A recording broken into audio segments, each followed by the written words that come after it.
A lot of documents, key documents, relating to your uncle's assassination continue to be classified 60 years later, even though almost everybody involved, not everybody, but almost everybody involved is dead for quite a long time. Do you believe that his resistance to escalating the war in Vietnam in the way you just described was a reason for that assassination? And would you intend to declassify all of those documents immediately upon being president? I mean, legally, they should have been declassified in 2016. Trump promised he'd do it, and then he never did it. Who knows why he didn't do it? That is a real mystery, because he doesn't like the CIA much. So I don't know why he didn't declassify them. But of course I would declassify them. If this is a 60-year-old murder, why are they still hiding stuff? Why is the institution of the CIA still hiding material on my uncle's death? If you like this video and you want to help me become president of the United States, go to Kennedy24.com and donate now. The long-awaited JFK files are out, in part. 2,800 never-before-seen records on the assassination of JFK were released by the National Archives, but hundreds remain classified.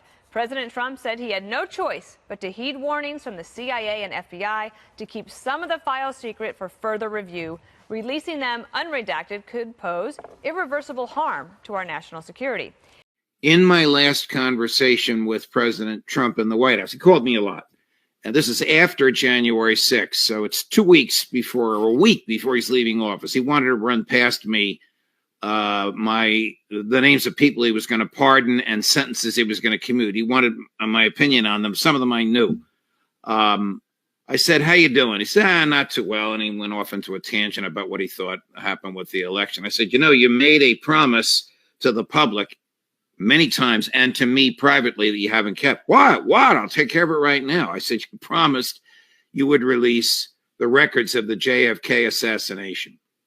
He said to me, "Judge, if they showed you what they showed me, you wouldn't have released it either." And I said, "Who's they and what did they show you?"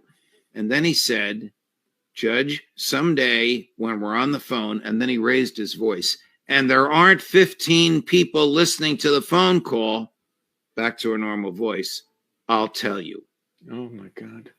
I mean, this makes it sound even worse. Who are they? Probably somebody in the intelligence community. What did they show him? JFK's brains blown out?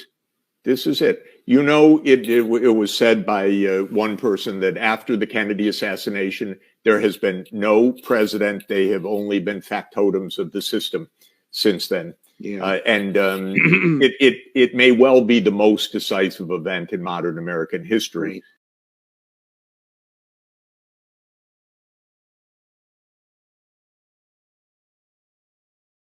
Hi, everybody. On November 22nd, 1963, my uncle, President John F. Kennedy, was murdered in broad daylight in Dallas. For 60 years, the United States government has covered up the truth about that assassination, which is one of the reasons that it has lost the public trust. Was it a lone gunman, as the Warren Commission concluded in 1964?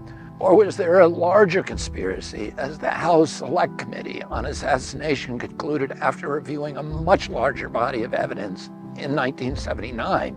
I have my own thoughts on that subject, but one thing is for sure: the antidote to conspiracy is transparency. In 1992, Congress mandated the release of all records related to the John F. Kennedy assassination by 2017. Well, that date has come and gone. President Trump refused to release thousands of pages of documents, and so did President Biden. No one seriously believes that any national security secrets are at stake 60 years later. What is so embarrassing that they want to hide? I don't know what those documents will show, but I do believe in transparency, which is the only way to restore trust in our government, the trust that began to erode in 1963.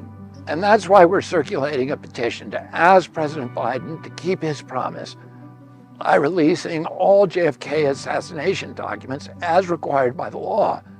I'm asking you to share this video and sign the petition, and then I'll send it to President Biden to give him a chance to level with the American people.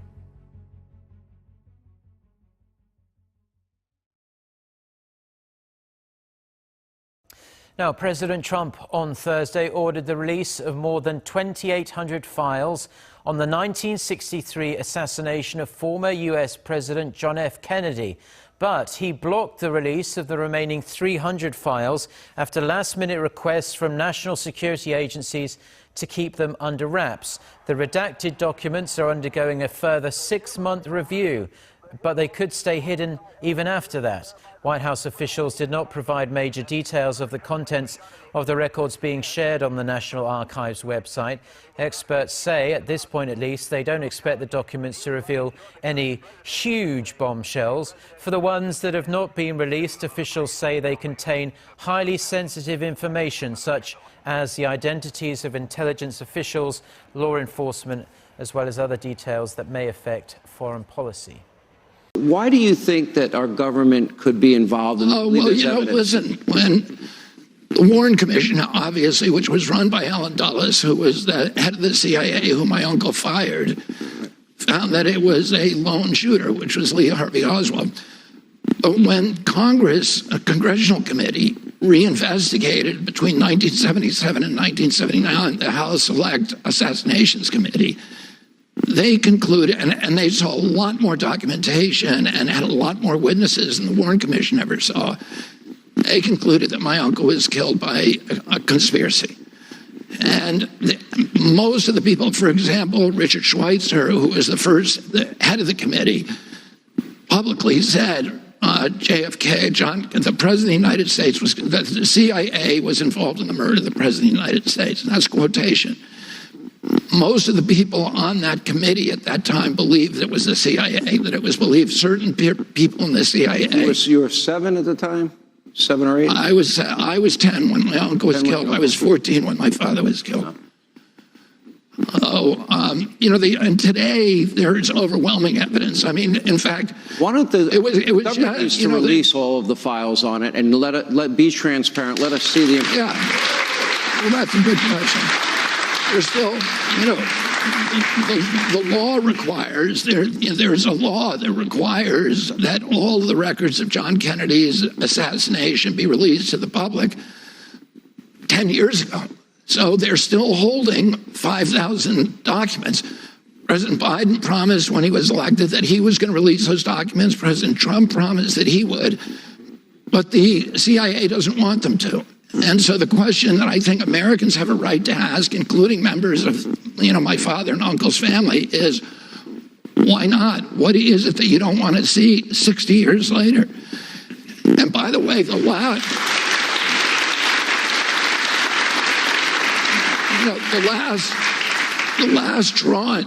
tranche of documents released had documentation in there that finally got even the New York Times to admit that Lee Harvey Oswald was a CIA asset, that he was working for the CIA. So, if the Warren Commission had known that back in 1964, they would have had a very different time. And the House Assassinations Committee never knew that. Mm-hmm. That was released. We've known that we've had documentation that have known that at least a decade. But some of that documentation became overwhelming in this last tranche. And finally, the mainstream media acknowledged that, he had this relationship with the CIA going back to 1957 or 1958. He was America's first Catholic president, and his assassination shocked the world. Now, more than 50 years later, President Trump authorizes the release of secret files related to the death of President John F. Kennedy. White House correspondent Mark Irons reports. Good evening, Mark. Good evening, Wyatt. After much anticipation, more than 2,800 files were released yesterday to the public. But at the urging of the CIA and the FBI, the disclosure of hundreds more files have been blocked, at least for now. President Trump tweeting this morning, JFK files are being carefully released. In the end, there will be great transparency. It is my hope to get just about everything to public. The documents capture the frantic days after the assassination when federal agents madly chased after tips, juggled rumors, and followed leads worldwide. One memo says a British newspaper received an anonymous call about big news in the United States 25 minutes before Kennedy was shot in Dallas. The files could take weeks to sift through, but not all of them were released. Hugh Ainsworth, a journalist and witness to Kennedy's assassination, says the CIA and FBI have a lot of reasons for wanting to keep some files secret. Gosh knows how many people our government tried to kill or did kill during that period of time. And that's why they're afraid of releasing this, because it will hurt. It will hurt the CIA particularly, and to some extent, I think it'll hurt the FBI. Intelligence agencies pressured Trump to keep some information secret, and the president agrees it's best. I have no choice today but to accept those redactions rather than allow potentially irreversible harm to our nation's security. Federal agencies now have 5 months to explain why the remaining documents should be kept from public view. The president will review their case and make a decision about what should be disclosed.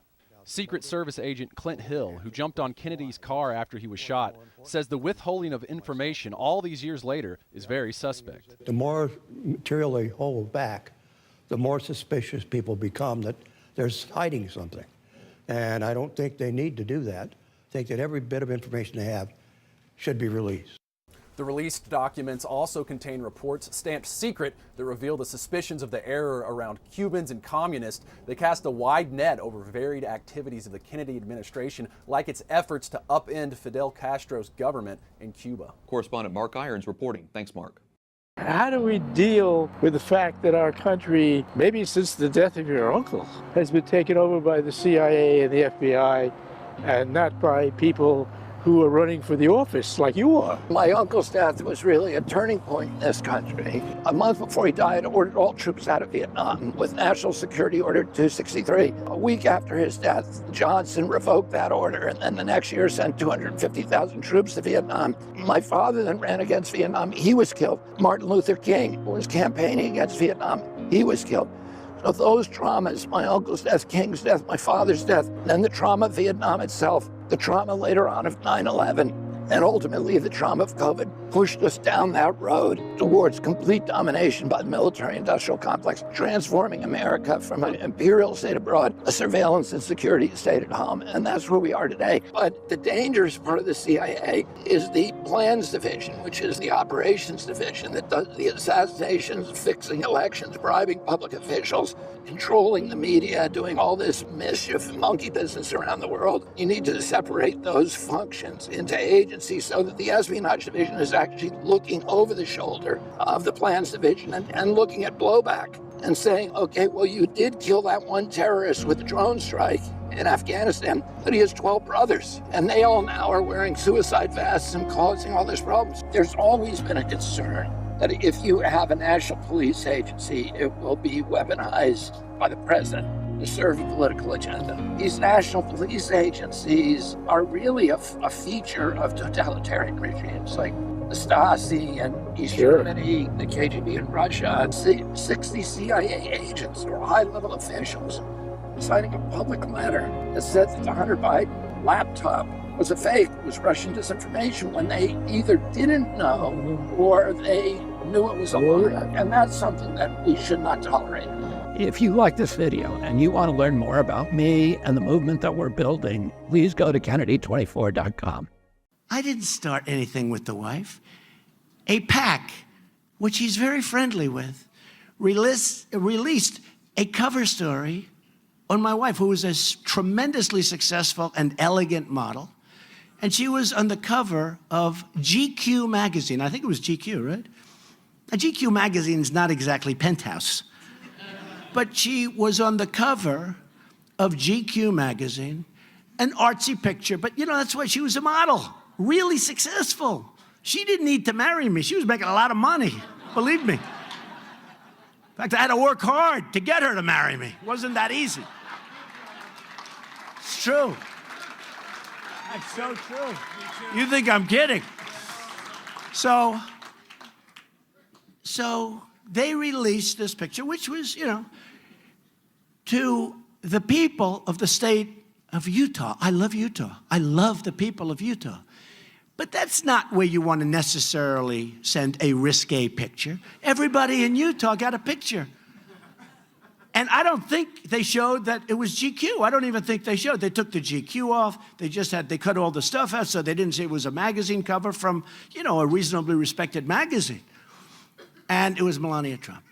Now, and I'm saying this just to clear it up, because Ted said, he took it. I didn't do anything. Then when I saw somebody tweeted a picture of Melania and a picture of Heidi, who I think, by the way, is a very nice woman and a very beautiful woman. I have to tell you, I think Heidi Cruz is a great person. I think it's the best thing he's got going, and his kids, if you want to know the truth. In a certain way, although he's got good intellect, but he doesn't know how to use it. And he was a good debater, but he didn't do well in the debates against me, according to every poll. I mean, every poll, you know, just great debater, except he lost in every single poll and every single debate. So that takes care of the Heidi thing, because Heidi's a terrific woman, but they sent out. Now, he said, that was a pack. We had nothing to do. Folks, a lot of us are political people, right? We're not babies. His people were on the pack. So he said, we had nothing to do. We had this. Now, probably you could trace it down with emails, but they're pretty smart. They don't even send, probably just phone calls. But look, it was a pack with many of his friends. It was a Cruz super PAC. I think he even said, well, it wasn't really meant for us. It was a Cruz PAC. It was his people. Okay, so they sent out the first picture. Please remember that. Number two, his father. I don't know his father. I met him once. I think he's a lovely guy. I think he's a lovely guy. All I did is point out the fact that on the cover of the National Enquirer, there was a picture of him and crazy Lee Harvey Oswald having breakfast. Now, Ted never denied that it was his father. Instead, he said, Donald Trump, I had nothing to do with it. This was a magazine that, frankly, in many respects, should be very respected. They got OJ, they got Edwards, they got this. I mean, if that was the New York Times, they would have gotten Pulitzer Prizes for their reporting. I've always said, why didn't the National Enquirer get the Pulitzer Prize for Edwards and O.J. Simpson and all of these things? But anyway, so they have a picture, an old picture, having breakfast with Lee Harvey Oswald. Now, nothing, I'm not saying anything. They said, and here's how the press takes that story. So this had nothing to do with me, except I might have pointed it out, but it had nothing to do with me. I have no control over anything. I might have pointed it out. But they never denied. Did anybody ever deny that it was the father? They're not saying, oh, that wasn't really my father. It's a little hard to do, because it looked like him. So here's the story. The press takes that and they say, Donald Trump and his conspiracy theories, he went out and said his father was with Lee Harvey Oswald and he assassinated the president. What did I do? So two things. Those were the 2 points. So on those 2 points, he said about the endorsement, and I just had it cleared up. I think I'm doing the right thing in doing it, but I have to do it. Number one, the Heidi thing you understand now. Number two, I know nothing about his father. Well, believe it or not, the full release of all files related to the JFK assassination has been delayed yet again, this time until 2021. The president delayed the release in the name of national security, but it raises the question, what possible national security interest could be served at this point in protecting information about an assassination that occurred 55 years ago? Robert F. Kennedy Jr. is the author of American Values. He is, of course, the nephew of the slain president. He joins us tonight. It's such an odd... I've never done a segment on the assassination before, but I'm so struck by how weird this story is. The president has said point-blank a couple of times, I'm going to release all these files. He was convinced, for some reason, not to release them. What do you imagine that reason really was? Well, I share your mystification. The stuff that's dribbling out, it is information that tends to connect the CIA to the assassination in one way or the other. I mean, the last one that they let out, what was it, in November, they let a batch out, and that showed that Charles Cavell, who was the mayor of Dallas at the time my uncle was assassinated, was actually a CIA operative and had been a CIA operative since 1956. And then there was also some information about the automobile that showed that the window had been replaced. Again, information that 50 years later, people should know about, people should have access to that kind of information, and it's bizarre that they still continue to sit on it. Do you believe that the CIA or another government agency was in any way involved in the assassination of your uncle? Well, I don't know. I don't think that that possibility has been eliminated. A lot of people don't understand that when John Kennedy was killed, my father really was Attorney General. And so one of the defenses of the Warren Commission was, well, Bobby Kennedy was the best investigator of that era. He was like Mueller of that era. You know, he had been for 10 years, he'd been investigating the unions and the Teamsters and the mob. And so why wouldn't he investigate it? But the truth is, the day that his brother was killed, he lost all of the investigative capacity at the Department of Justice. He had 30,000 FBI agents who worked for him, but he never talked to J. Edgar Hoover again, not a single time after my Uncle Jack was killed. Oh, he really had no, you know, because Hoover at that time began reporting directly to Johnson. And my father, who was ostensibly Hoover's boss, really lost control of the FBI and the investigative capacity of the Department of Justice, and he resigned soon afterward. I just find the whole thing remarkable that the Attorney General of the United States, later a U.S. Senator, a person in a position to have a lot of information, would suspect his own CIA, and now the documents are still being withheld by that same agency. I think it's really fascinating. The book is American Values, Robert F. Kennedy Jr. It is out, and we urge you to check it out. Bobby Kennedy, thanks very much for that. I appreciate it. Here's some of what we learned from documents that were allowed to go public. In the aftermath of the assassination, the Soviets apparently worried they would be blamed for putting Lee Harvey Oswald up to the attack. More on that later. Also, the CIA once intercepted a phone call from Lee Harvey Oswald to the KGB's department in charge of sabotage and assassination before Oswald murdered the president.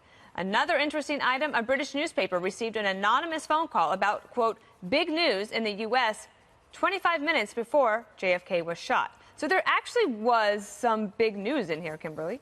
You know, it's interesting because this is, I found, to be one of the more fascinating topics. Did you ever think in our, lifetime that they would reopen these files? And it's the question that I'm getting from everyone is, what are we going to find out? Are some things going to be held back? And I said, well, I think we're going to find out what they feel comfortable with us, knowing in terms of what transpired here. And I think it's an important moment in American political history and just in transparency for our government also, because a lot of times we'll say to other governments, what you guys are doing, you're not being transparent, you're not being open. And I think this shows that actually we trust the American people to know this information, even though this dealt with one of our top secret intelligence agencies. And to me, that's like kind of the most compelling aspect. I don't know that I necessarily found something in this that was earth-shattering. Or altered kind of my fact pattern or the chronology as a prosecutor of what I thought went down. But in that very sense, I think it's helpful because people were thinking there was a big conspiracy behind this and wondering what was going on and if our government was keeping secrets from us. You can't get away from the Russians, Greg. The Russians, they keep coming up. They're in every everywhere. block in this show. You know what I love about the Russians? They have a department in charge of sabotage and assassination. It is like they play the villain to a T. They'll put the sign up there and say, just go to the Department of Assassination and Sabotage.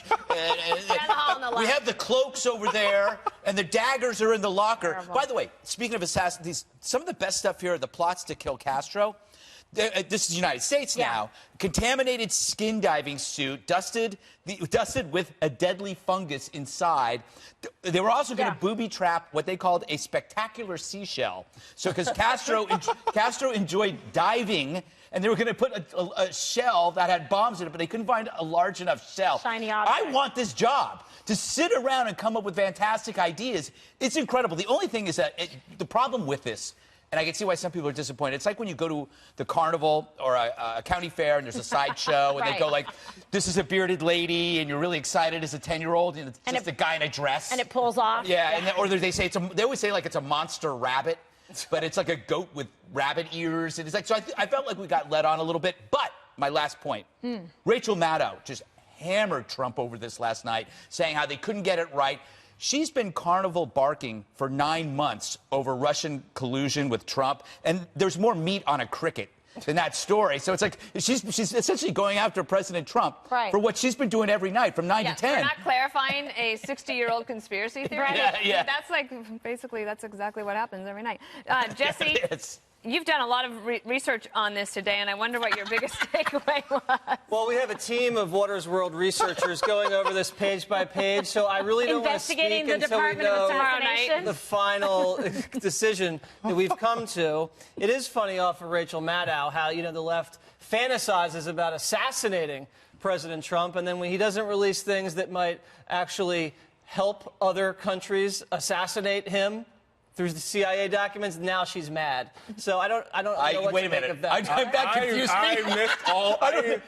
She never said that. No, isn't the left mad because Trump withheld some of the stuff because the CIA doesn't want any of their research and methodology? Oh no, I was more confused. I was confused by the first part. No. Would you say? I want to put repellent up. No. Okay. I was going to. I absolutely followed everything that you were Thank you, saying. Dana. You know, it goes over some people's heads Those here. are different documents exclusively obtained by Water's World. Yeah, we're going to be releasing those documents later on the Water's World show on 8 o'clock on Saturday. Yeah. Well, and the other thing big is seashells, big seashells. President Trump was asked by the CIA, Richard, to hold some of these documents back, but he has, in 6 months, it will be revisited again. So we will be able to hold all of this information and bring it back up. I don't understand. The Secret Service knew that he was going to do this, and they should have gotten their act together to release all the documents at one time. Meaning President Trump or Lee Harvey Oswald? No. I mean, no. See, that would be another Jesse's confused the whole table now. But no, I'm saying that the intelligence agencies knew the president wanted to release his documents. He sent the memo over there. Well, it was required by the law. In 1992, the law said on October 26th, 2017, this will all be released. Right. Unless there's a security concern, which there was, and President Trump heeded it. Right, and I feel as though that the Secret Service had almost a decade to get their act together and figure out the security concern and deal with it. And I applaud the president for releasing these documents because I think the American people deserve to know what happened to JFK. And I think now we can put all of these conspiracy theories to bed, the third bullet, the umbrella man, that LBJ did it. All of these conspiracy theories can now go to bed, and we can move on and say he was assassinated. We now all know. We know it was Lee Harvey Oswald, and now we know. Well, bravo, Mr. President. On the 2 o'clock show today, the Daily Briefing, so Jim Woolsey, the former CIA director, was there. Yeah. And basically what he said is that there is a theory about this guy who was a Romanian agent, and he defected to the United States, highest level guy. And he said that Khrushchev had wanted JFK assassinated. So there was a plan going forward, but then he called it off. But Lee Harvey Oswald was such a diehard believer that he went forward with it, and then they had Jack Ruby kill him to make sure that there was that you couldn't find that connection. You buy that, Kimberly? I got to tell you something. For me, some of these theories I'd already heard before, that weren't very revealing to me. And the Jack Ruby stuff I thought was kind of interesting. The other thing about going to get a confession in the hospital, I thought that was kind of interesting, but then really not able to do that. Was sort of a last-minute press to try to get that nugget to say, okay, we can wrap this up and close it down. History would have been very different, I think, if they had been able to obtain that. And then just the one other thing, Dana, that I found was really interesting was the phone call. There was an intercept of a phone call connecting, like we talked about the Russians. I mean, they're everywhere, between Oswald and then also a death threat against him. Those things were pretty interesting that I thought were new and kind of revealing. I thought that Woolsey was making a lot of sense. Greg, what do you think about this British newspaper getting a warning 25 minutes before the news broke? Sometimes I just think that is, you get a lot of chatter, I think, all the time, and you get that with terrorist attacks as well. So it may have just been a coincidence. I don't know who warned them. I don't know that part, but it's interesting when what you're getting is a look at what happens all the time, things that you don't know what's going on. When I go back to the Castro stuff, we were doing this too. We were planning to off, the head of a country because, because we didn't like him. And I look at this stuff and I go, this is really amazing. And we must be doing this now, or maybe we don't. But I wonder how many people have no idea what we're talking about, because you know, it's 50 some odd, what is it, 60, how many years, where are we now? 53 years ago? 50 something? Yes, 50, 54. Yeah. 54, yeah. So many humans spend so much time in fictitious worlds, you know, playing video games that history is not as interesting. It does also